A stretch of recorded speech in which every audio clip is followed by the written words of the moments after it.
What's going on, everyone? Today we're here with G.E. Gorfu. Now, he's one of our Ethiopian brothers, and this brother had emailed me one day, responded back to him, and we had a great conversation, so he's here on the show today. So, Gorfu, thank you for joining us on the show today. I am honored. Thank you very much. Gorfu, now tell us a little bit about Ethiopia, because a lot of us don't know much about it, especially in the African-American community. All right, no problem.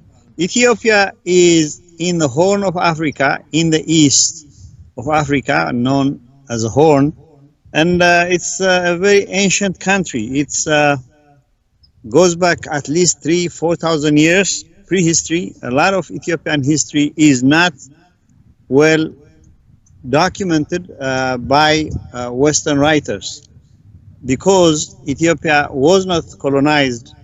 It's partly a blessing and partly a curse, because very few people know about Ethiopia. Even Ethiopians know very little about Ethiopia. And so, especially in America, hardly anybody knew about Ethiopia until the famine of the 80s. In the 80s, people were introduced to Ethiopia through the famine that was kind of biblical proportions. And that's the only time people knew what Ethiopia was and where it was. Before that, hardly anybody knew anything. I came to the United States in 1981, end of 1981, and I was teaching in a vocational school with fellow engineers, and they had never heard of Ethiopia. One of them asks me, "Where are you from?" I say, "From Ethiopia." And he says, "Where is that?" Yeah, it's very far away. He says, "No, it can't be any further than Texas." For him, Texas was kind of the end of the world. And I told him, "No, it's way further." And then the other engineer says, I know where is Ethiopia. Is that in Egypt? And so it's very sad, but the geographic knowledge of many Americans is very cursory and very, very limited. So that's where I am from. Yeah, and what you just said is just result of the horrible American education system. This country want to spend money on war, but they don't want to spend money on educating the children and the people, because it's sad that when people say Africa is a continent. It's 54 countries there? Something like that, yes. Yeah, but they keep saying Africa. Like, what part of Africa are you talking about? and it's annoying. It's extremely annoying that the education system that they're taking tax dollars out of our back pocket for isn't educating our kids at all. And it's sad to hear someone say, "Oh, is it by Texas, Ethiopia?" Like, really? Yeah, it's sad. Oh, it gets on my nerves. So you stated that Ethiopia was never colonized. Let me ask you a question. Yes. Why is it wasn't colonized? Did you got Ethiopian people fought back against the colonizers? How did that work? There were many attempts to colonize Ethiopia. Many of those were actually pre-European. There was an attempt during the Ottoman Empire by Egypt and the Turks trying to colonize Ethiopia, and we repulsed that several times. And an attempt by the Italians to colonize Ethiopia. First, they took a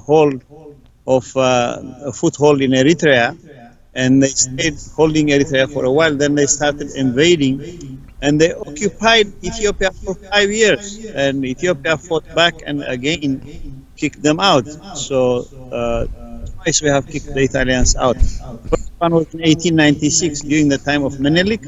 The second time was in 1936 to 1941 in the time of Haile Selassie. So 2 attempts by the Europeans was made to colonize Ethiopia, but they never succeeded. Well, for me, it's wonderful to hear that Ethiopia fought back against the European settlers and trying to colonize and steal everything that belongs to the Ethiopian people, because you see in African nations, you have the French, you have the U.S. coming in and just been raping the resources of Africa as a continent forever. And it wouldn't be for the African continent. Many of these nations would be third world nations. Yes. Sadly, even now, countries may not be colonized, but in order to do business with a superpower, sadly, its exploitation goes on in one form or another. You don't have to be colonized to be exploited, and there is a lot of exploitation going on all over Africa. Sadly, those countries where they don't have strong government is where you see the worst form of exploitation. One example would be the Congo, where just a horrible situation, no strong government, and the land is being raided right and left, and there is mines all over the country, and there's so many important minerals, rare earth minerals that we use in our cell phones that come from there. And in the thousands of people die every year, but hardly anybody knows about it. Congo is one sad situation that we have in Africa. But it's not the only one. There are many places where exploitation goes on in Africa today by the West. Yes, and the West have, or I would say more so, the European white supremacy has been doing this because, like I said, the French is colonized a lot of countries. The France wouldn't even be a country and couldn't even survive without the continent of Africa.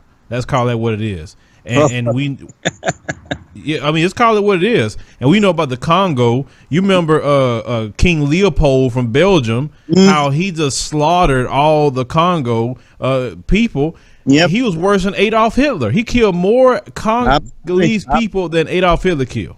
But people of Jews. Yeah, it's not only Leopold. What about Rhodes?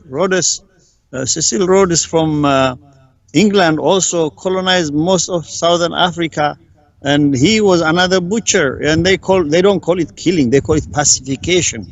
They go to kill the natives and they pacify them. You know, it's a sad history that we have, where people just go and slaughter people and take over the land, take over the resources, and then they establish a government there, and they continue to exploit the land for decades, or as long as they can. That's why a lot of us who know the truth call them devils, because only a devil will go steal from other people and kill people, and trying to call it by another name.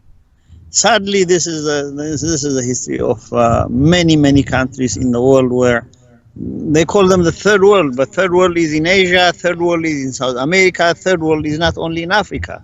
Third world is where anybody who has not developed technologically is exploited. It doesn't matter how much cultured you are, it doesn't matter what you know or how wise you may be.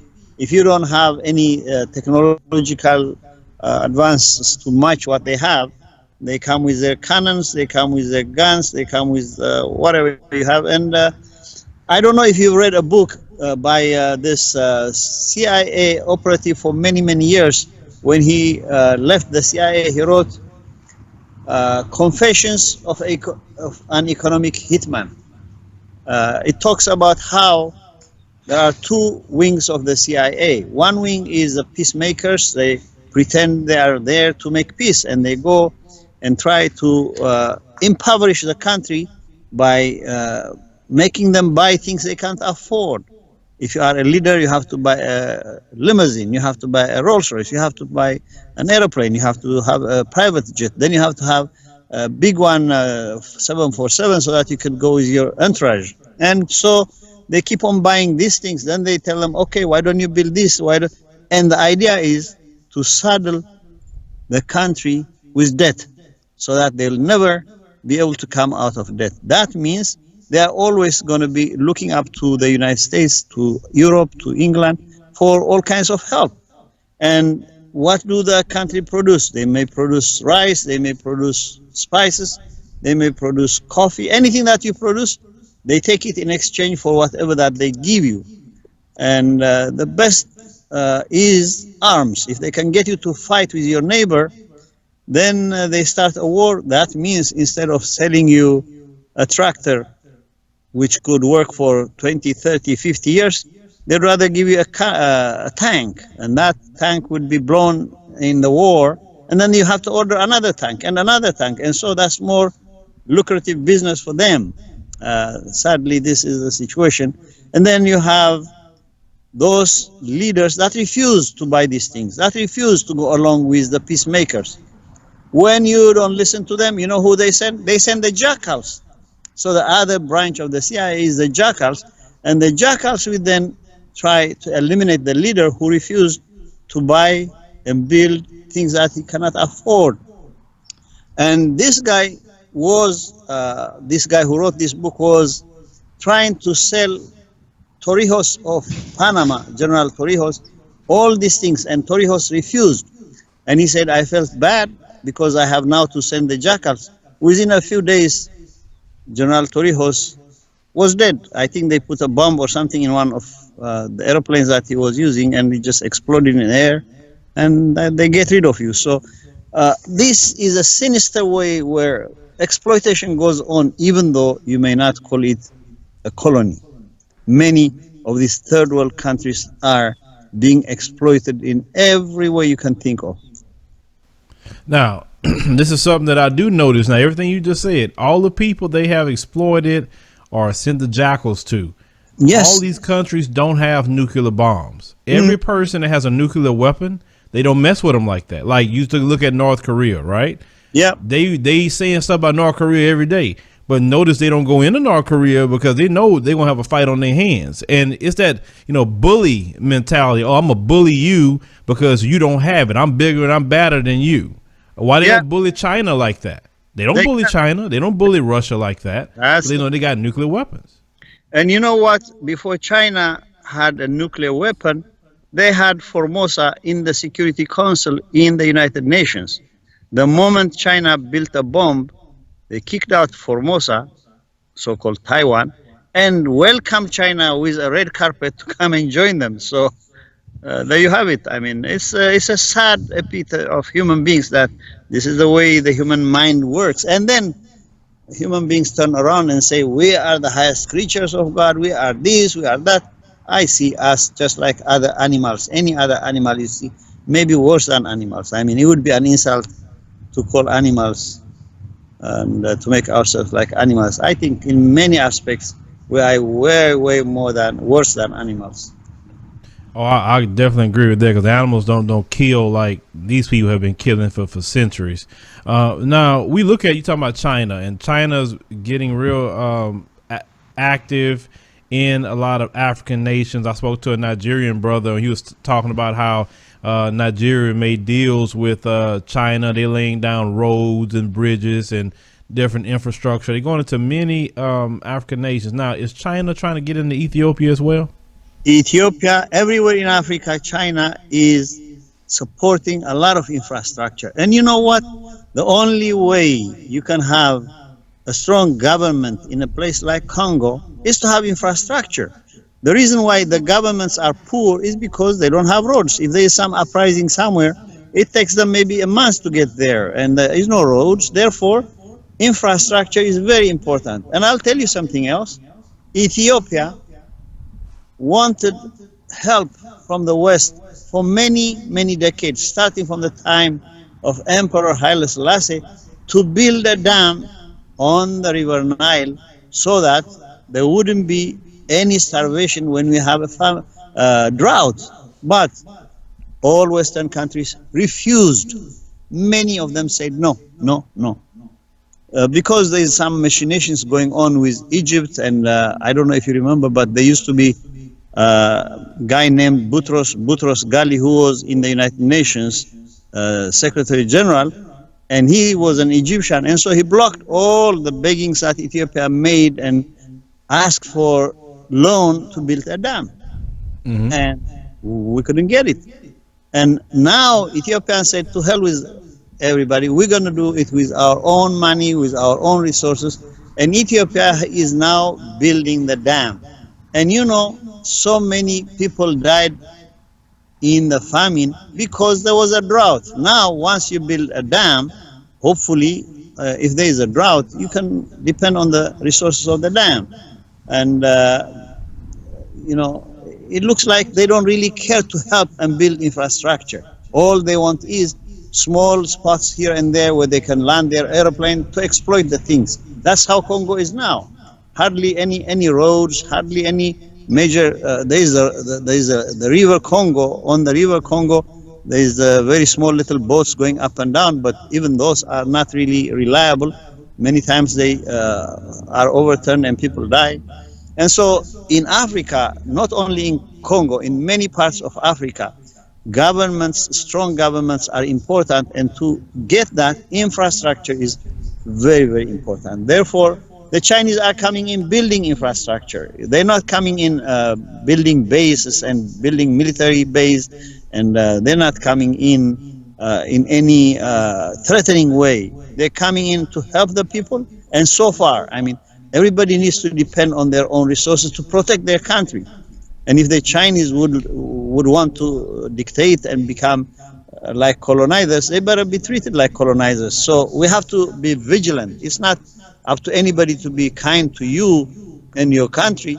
You have to stand on your own 2 feet and defend your own country, and make sure you make deals with Chinese or anybody, making sure you have the best terms possible to benefit your country. They are going there because they have something that they need. They're not going there for charity. And therefore, if they need something, you make sure you get what you need. Right. And even, like I say, even Malcolm X stated, if you're going to deal with somebody, it'd be better to deal with the Chinese than it would to deal with the Caucasian here in America, because at least you know what the Caucasian do to you. The Chinese not going to do you as bad. I'm not saying they wouldn't do you bad, but they don't have a history of doing the things that the Caucasian has. The worst, the worst form of exploitation is now happening by what was initially put together as an instrument against theft. And this is called patents. You know, you build something, you create something, you patent it so that somebody doesn't steal it from you. And yet, the West is today using patent to steal, to rob nations. What they do is, I saw a sad documentary a couple of weeks ago on Netflix called The Last Shaman. This guy gets sick. He's a son of very wealthy physicians in East Coast. They sent him to Peru to a shaman because none of their psychiatrists and none of their psychologists could heal him. And now when he goes, he finds this shaman, and this shaman does not charge money. He just pays for the food, and he's staying there like a guest in a hotel. And then he starts to treat him and give him the different medication. And this guy started to get better and better. But before long, an NGO came and built a big edifice there. And they told the people, oh, we are here to open schools for you. We're going to do this for you. We're going to do that for you. And then they found out that this shaman, who was a true shaman who doesn't charge money, was not going to be convinced with their way of doing things. The next thing you know, they took his apprentices and they kicked him out of that town. And now, whatever the medication that this shaman had, that NGO is going to patent it, and they're going to start making business. So what's going on now is what has been discovered and has been used for the last 1,000 years by this shaman is going to be patented by some company here in the West, and they're going to own it. They go around the world patenting, can you believe it, of all things, different seeds and rice and beans and this, they patent them because they do some modification in the genetic structure to make it, let's say, drought resistance. Okay, I have made corn drought resistance. Now it is patented in my name. Nobody can use it, grow it, or sell it. I am the owner. Can you imagine? Corn has been with human beings for thousands of years, and now somebody owns corn. What do you call that? This is robbery. So the instrument patenting created to stop robbery has become an instrument of robbery. This is a tragedy of exploitation that's going on today. Like I say, you call it robbery, I call it Satan. That's what it is. They full of the devil. They Satan. They like I said, all they do is kill, steal, and destroy. It's Satan. Sad. It's sad. It's exactly what they are. It's a shame, you know. They don't believe in hard work. They want to steal from everybody's culture, everybody's resources, to steal. And then patent it in your name. I mean, you can go to wherever there is a banana. Okay, we're going to make this banana some disease resistance. Okay, we're going to put some genes and modify it, and then from now on this banana belongs to us. We have patented it, and then it's I mean, it's daylight, whatever you want to call it, but this is unethical, immoral, and I don't know why. I have written an article and a letter to the United Nations to stop this nonsense. You know, it took human beings thousands and thousands of years to develop banana, to develop potato, to develop all these things that we use for food. And now some company is going to patent them and take them, and then next thing you know, you got to buy it from us or else. This is what's going on. Yeah, see, the thing is, the African continent has everything it needs and then some. Now, you know, if Donald Trump in the United States of America is talking about make America great again and building a wall, if people in African nations would all get together, put tribalism aside just for a minute and say, look, we all Africans, we need to stick together.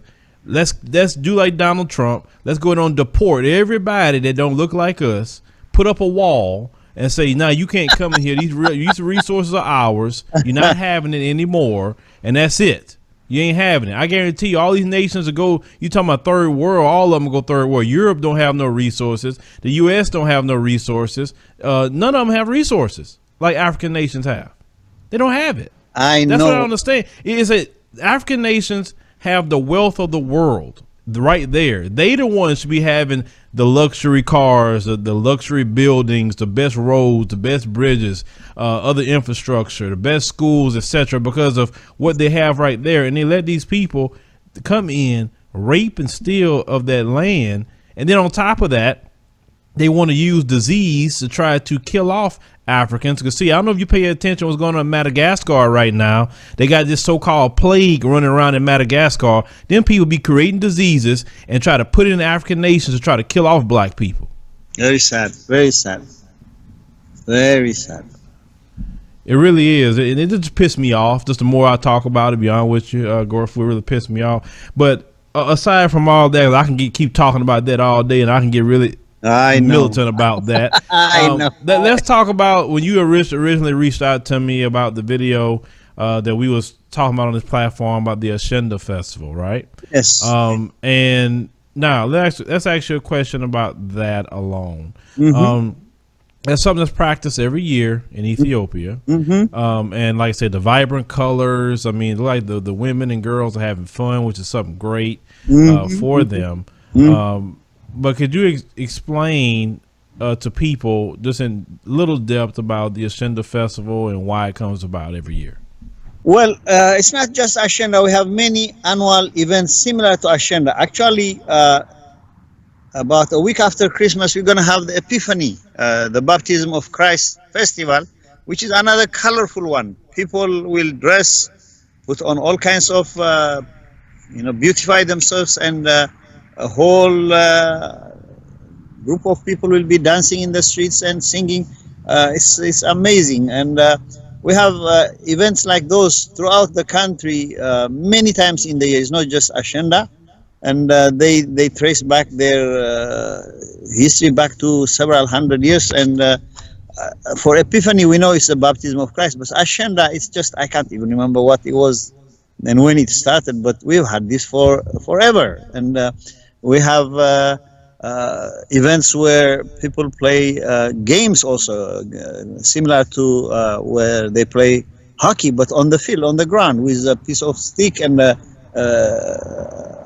wooden ball where they hit it from one river to the other. It's not small space. It's one group of people will start from here, another group from the other village, and they'll kick back and forth for the whole day. There's no time limit. There's no referee, and there could be 50 to 100 people on the other side of the village, and 50 to 100 people. Nobody counts how many, and it's just a day of fun and trying to kick this wooden ball back and forth and try to hit it from this river to the next river. And when you win, then you won, kind of thing. Yeah, that sounds fun. That definitely sounds fun and different.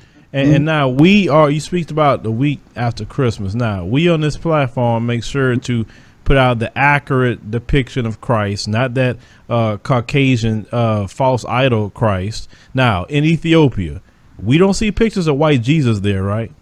I sent you, I don't know if you have it, maybe you can show it to your listeners, but there was this article written about Martin Luther, the translator of the Bible from Latin to German, and also the reformer of the church who broke away from the Catholic Church and became the first Protestant.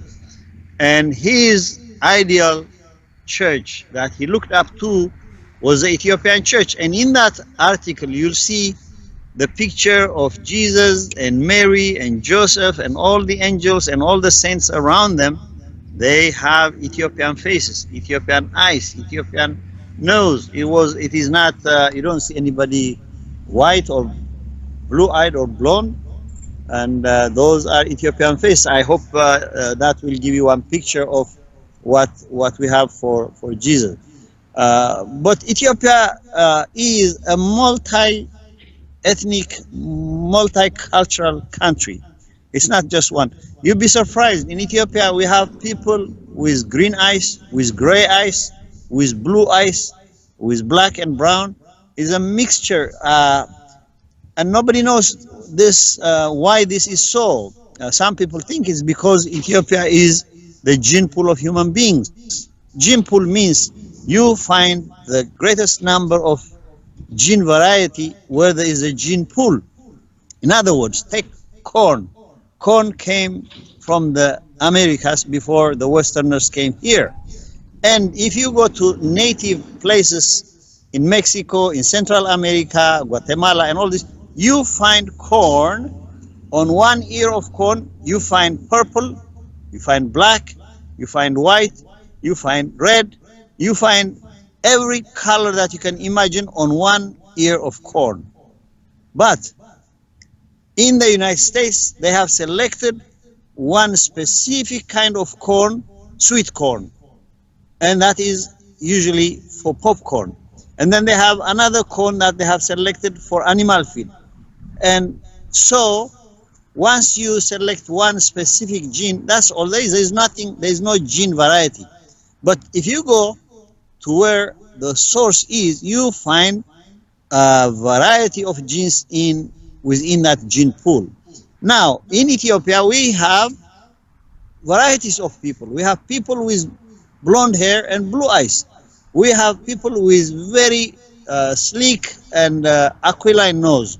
And we have people with flat nose. We have people with beautiful and silky long hair. And we have people with short. We have a variety of people, and nobody knows why. It could be because Ethiopia is the gene pool of human beings. We have people with Chinese eyes. Can you believe that? We have in Ethiopia. And the other possible explanation is because about 3,000-4,000 years ago, Ethiopia was like what the United States is now, where people flock in from right and left and center. It was a very highly developed culture, and there was trade and commerce. So people would come from as far as Greek and Europe and from India, from Asia, from everywhere. And so it is possible that could also be another explanation. But as I said, somebody has to do a genetic study to explain why. But we have all varieties of people in Ethiopia, is all I want to say. Do you the original? Because you talk about the Ethiopian Jews. Now, the original Jews, are they Ethiopian? Possibly, yes, and I'll explain to you why. You see, let's go to the Bible. And the Bible, actually, today's topic was going to be the Bible. We got drifted into the politics of the world. In Ethiopian Bible, we have the book that nobody else had, the book of Enoch. But it's not only the book of Enoch. We have 81 books in the Bible that do not belong in the Protestant Bible, which only has 66 books, and they don't exist in the Catholic Church Bible, which has only 76. So where did these extra books come from? In my view, they are natively Ethiopian, In other words, Ethiopia predates Jews. How is that possible? I'll tell you how it's possible. Take the book of Enoch. When Enoch was on this earth, there was nothing like Jews. The word Jews didn't exist. Enoch predates Abraham. Enoch predates Moses. Enoch predates all the names that you find in the Bible. And therefore, legitimately, the Ethiopian church claims that they have a direct relationship with Adam, direct relationship with Noah, a direct relationship with Enoch, predating and preceding the Jews. I'll give you one more example. Take the legend of Abraham. The legend of Abraham, the Jews claim, is their father. Now, you see, the truth is always hidden in the story, but one has to search and dig for it. It says the name of Abraham was Abram, A-B-R-A-M, Abram. Now, God said, from here on, I'm going to bless you, and I'm going to make you a father of all the nations, and through you, the human race will be blessed. And I'm going to change your name from Abram to Abraham. Now, ask yourself, if Abraham was a Jew and he had Asiatic roots, why would God bless him with inserting the name Ham into his name? Ham is the father of the Hamitic people. What does that tell you? It tells me, I don't know what it tells anybody else. They can object to it every way they can. But to me, it tells me Abraham is the father of the Hamitic people, and the Israelis, when, according to their story, they came to Egypt as slaves, must have heard this story, adopted it into their own, and made it their own. But actually, it does not belong to them. Abraham was a Hamitic man. Abraham was blessed with the word Ham. If he was the Asiatic person, he would probably have said Abraham, Shemites, the Semitic people. But he didn't. He blessed him with the name Abraham. And therefore, in my humble opinion, I think it is a story that was plagiarized and taken by the Israelis. So, to go back to your question, yes, the Ethiopian Jews have been in Ethiopia way prehistory, and when they came is open to all kinds of theories. There is Graham Hancock who wrote about how they could have come after the defeat by the Roman Empire 70 AD and fled into Ethiopia. But according to Ethiopian history and tradition, the Ark of the Covenant came to Ethiopia way before that. In our legend, it is the son of Queen Sheba, Menelik I, who, when he was 15 years old, asked his mom to go show me where is my dad. And she sent him to Jerusalem with a whole bunch of young princes and princesses, and they sent them to Israel to see King Solomon. So the story goes that after he stayed there for some time, he said, I want to go back to Ethiopia. Okay, now can I take the Ark of the Covenant? And the story goes, they said, okay, we'll make you a replica of the Ark of the Covenant. So they made a replica, but on the day that they were going to leave, the high priest Azariah, who was going to go back to Ethiopia with Menelik, switched, and he left them the replica, and he took the genuine Ark of the Covenant to Ethiopia. So the story goes. So my point is, the Jews did not come after they lost the struggle and were kicked by the Romans 70 AD. They were with us in Ethiopia many, many more thousands of years before that, at least 1,000 years or more. Right. So it's safe to say that, because I heard one statement say that the original Jews left black but now they came back white. Well, what can I tell you?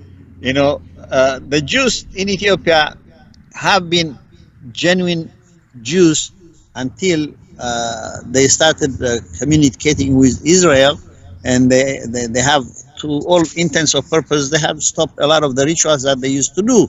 But in the Hmm. 18th and 19th century, when they were first discovered, they were still sacrificing animals just according to exactly how it's supposed to be in the Bible.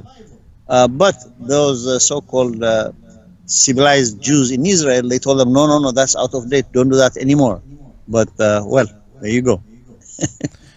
Yeah, and then also the Ethiopian Jews go over there to Israel, and then they put them in prisons. They treat them no different than Oh, the United States have treated black people. So oh, the exact same racism. oh, I've yes. seen a big special on it. It's horrible. Yes, yes, yes. Sadly, actually, there have been several demonstrations in Jerusalem and in Tel Aviv and several other cities in Israel by Ethiopian Jews against this discrimination. One of them was sparked by people going to give blood because blood was needed for the soldiers in times of crisis. And so somehow, secretly, within themselves, they had passed some communication, and they said, okay, when Ethiopian Jews come to give their blood, just collect it, but after they leave, just throw it away. We don't want to give Ethiopian Jewish blood to other white people. Can you believe that? Oh And yeah, I can so, believe it. Believe oh it yeah, 100%. and this was going on in Israel, and the Ethiopian Jews rebelled. I mean, here in the United States, in spite of all this racism and discrimination that we have, we don't throw away the blood of black people. We use it. We give it regardless of whose blood. If your blood is A, B, O, whatever, is what matters. It doesn't matter if it's from a black person or. But Israel is supposed to be. I don't know, but the present day Israel is not really. Uh, is just as bad as what we have in the United States, if not worse. Thank you for joining us on the show today. You spoke a lot about Ethiopia. I know you gave some much education that's needed to the African American people. You have a book. Where people can get your book? I have several books. Many of them are written in. I have about 6 books, and in Ethiopia we have about 3 books that I published. One in Tigrinya and 2 in Amharic. 3 books, and in English I have published in Ethiopia 2 books, and here in the United States I have published 1 book. It's called Gorfu contra Nietzsche, and Nietzsche is the roots of racism, the roots of sexism, the roots of anti-feminism. All kinds of evil is found in Nietzsche. Many people don't know that. They think of Nietzsche highly, but I found all this racism and how Nietzsche is there as one who advocates a supreme race and a superman, and for the Germans to rule the world. And so I wrote my book called Gorfu contra Nietzsche. They can go on Amazon, they can go on online, and anybody can find it. You can download it as an ebook and Kindle, and you could also buy it in a paperback. It was published in '98.